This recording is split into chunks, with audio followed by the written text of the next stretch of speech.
Hi hello అండి, నమస్తే.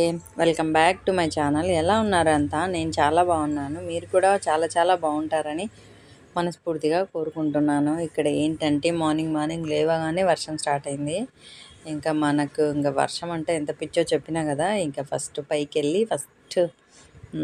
మొక్కలను షూట్ చేసుకుందామని పైకి వచ్చేసినాను. చూడండి ఎంత అందంగా ఉన్నాయంటే, ఆ వర్షం పడుతుంటే ఆ గాలికి వయ్యారంగా అటు ఇటు కదులుతున్నట్టు, ఇప్పుడే ఫ్రెష్గా తలస్నానం చేసి వచ్చినట్లు అట్లా అనిపిస్తాయి నాకైతే మొక్కలు. నిజంగా ఎంత ఫ్రెష్గా ఉంటాయంటే, స్నానం చేసి వస్తే ఎలా ఉంటామో మొక్కలు కూడా అలా అనిపిస్తూ ఉంటాయి. స్నానం చేసి వచ్చినట్లు అనిపిస్తుంటుంది. వర్షం తగ్గినాక చూడాలి ఇంకా ఎంత బాగుంటుందంటే, ఆ వాతావరణం ప్లజెంట్గా ఉంటుంది. నాకైతే భలే నచ్చుతుంది. ఇక్కడ వైట్ గులాబీ వచ్చింది, దగ్గరికి వెళ్ళి దిద్దామంటే వర్షం పడుతుందని జూమ్ చేసినాను. చూడండి ఎంత అందంగా ఉందంటే అంత అందంగా ఉంది. నాకైతే సూపర్ నచ్చింది, చాలా బాగుంది.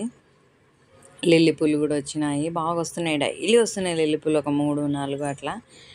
ఇంకా నేను వెళ్ళలే, ఈయననే వెళ్ళి తెస్తున్నాడులేండి డైలీ.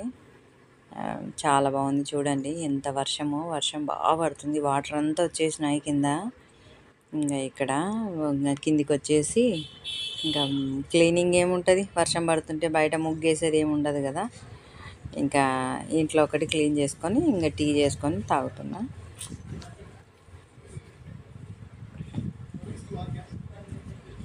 ఇక్కడ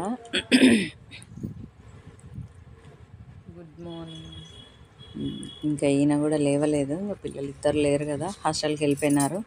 ఉండేది మేమిద్దరమే. ఇంకా ఈయననేమో ఇంకా లేవలే. నేనేమో ఫస్ట్ నాకు టీ పడాలి ఖచ్చితంగా మార్నింగే. ఇంకా టీ తాగితే కానీ తృప్తిగా ఉండదు. ఇంకా తర్వాత ఈరోజు చిగురుతో మటన్ కర్రీ చేయమన్నాడు. నాకేమో రాదు, అసలు చేయలేదు.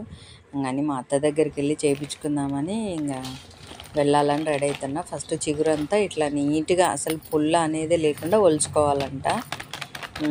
నీట్గా ఒలిచి పెడితే అత్త తొందరగా చేస్తుంది కదా అని ఇక్కడ చిగురు ఊరు నుంచి అమ్మ పంపించింది. మొన్న ఊరు వెళ్ళినా కదా, అప్పుడు ఊరు నుంచి తెచ్చుకున్నాను అనమాట. ఇంకా ఇక్కడంతా ఒలుద్దామని కూర్చున్నాను. ఒలిచి అత్త దగ్గరికి తీసుకొని పోతే మా అత్త బాగా చేస్తుంది, అసలు సూపర్గా చేస్తుంది. మా అత్త చేసింది అసలు అల్లం కొత్తిమీర లేదు, ఏవేవో యూట్యూబ్లో చూస్తే పచ్చిమిరపకాయలంట అవి ఇవి ఏవేవో చెప్తున్నారు. కానీ మా అత్త చేసింది ఎంత బాగుందంటే కర్రీ సూపర్ అంటే సూపరు. అల్లం వెల్లుల్లి పేస్ట్ కానీ ఏమి వేయకుండానే చేసింది. అంటే ఆమె చెయ్యి మహిమనేమో, నాకైతే తెలీదు. చాలా బాగుంది రెసిపీ. నేను మళ్ళీ చేసి పెడతాను. ఇప్పుడైతే అత్తది నేనేం షూట్ చేసుకోలేదు. ఇదండి ఇవాల్టి వీడియో. నా వీడియో నచ్చితే లైక్, షేర్, సబ్స్క్రైబ్ ఖచ్చితంగా చేసుకోండి, సరేనా? థ్యాంక్ యూ అండి. Thank you for watching. Bye అండి.